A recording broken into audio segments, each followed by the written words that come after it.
السلام علیکم ناظرین، آج کل کچھ لبرلز اور دانشور بڑے زور و شور سے واویلا کر رہے ہیں کہ کعبہ کے گرد گھومنے سے پہلے کسی غریب کے گھر گھوم آؤ، مسجد کو قلین نہیں کسی بھوکے کو روٹی دے دو،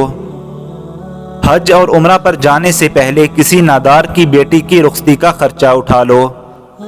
تبلیغ میں نکلنے سے بہتر ہے کہ کسی لاچار مریض کو دوا فراہم کر دو، مسجد میں سیمنٹ کی بوری دینے سے افضل ہے کہ کسی بیوہ کے گھر آٹے کی بوری دے آؤ۔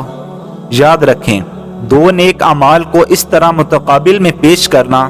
کوئی دینی خدمت یا انسانی ہمدردی نہیں بلکہ عین جہالت ہے۔ اگر متقابل ہی کرنا ہے تو دین اور دنیا کا کرو، اور یوں کہو 15 سے 20 لاکھ کی گاڑی اس وقت لو جب محلے میں کوئی بھوکا سونے والا نہ ہو، 50 سے 60 ہزار کا موبائل اس وقت لو جب محلے میں بھیک مانگنے والا کوئی نہ ہو، ہر کمرے میں اے سی اس وقت لگواؤ جب گرمی میں بغیر بجلی کے سونے والا کوئی نہ ہو، برانڈڈ کپڑے اس وقت خریدو جب سڑک پر پھٹے کپڑے پہننے والا کوئی نہ ہو۔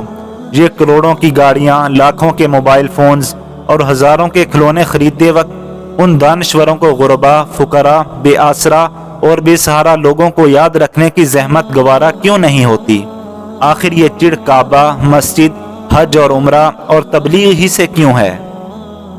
ان ضروریات کا فرائض سے موازنہ کر کے اور دینی فرائض سے غفلت کا درس دینے والے جب اپنی شادیوں پر عورتیں نچواتے ہیں تب ان کو کیوں یاد نہیں ہوتا کہ وہ بھی کسی کی بیٹیاں اور کسی کی بہنیں ہیں؟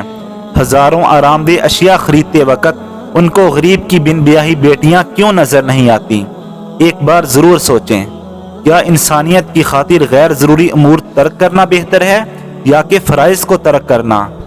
اگر مناسب سمجھیں تو اس ویڈیو کو ضرور شیئر کریں تاکہ اس فتنہ سے تمام سادہ لوگ انسان